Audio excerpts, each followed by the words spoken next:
C'est une histoire de dingue, Emilien, les 12 coups de midi, dépasse un nouveau palier fou. À la suite de sa nouvelle victoire dans les 12 coups de midi ce lundi 24 mars, Emilien a donné encore plus d'ampleur à son parcours dans le jeu de la une. Et ce sont les téléspectateurs qui peuvent se frotter les mains. On vous explique pourquoi.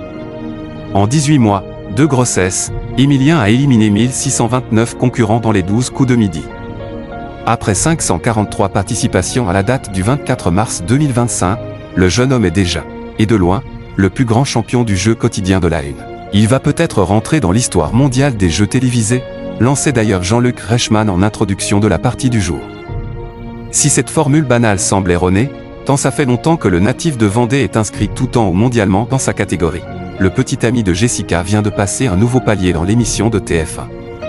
Il va peut-être faire grimper la cagnotte commune. Jean-Luc Reichmann hallucine face au montant gagné par Emilien en les 12 coups de midi. En présence d'Yvonne, sa grand-mère qui tient les comptes, l'étudiant en histoire qui s'imagine encore embrasser une carrière professorale devait faire basculer la cagnotte commune dans une autre dimension ce lundi. Il va peut-être faire grimper la cagnotte commune à plus de 3 millions d'euros, a indiqué le présentateur vedette de la une. Avant que la compétition du jour ne débute, cette dernière s'élevait à 2 999 900 euros.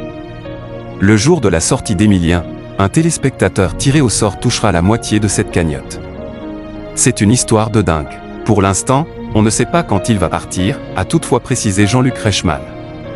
Vous avez explosé la cagnotte commune, Jean-Luc Reichmann s'enflamme encore pour Emilien en les 12 coups de midi.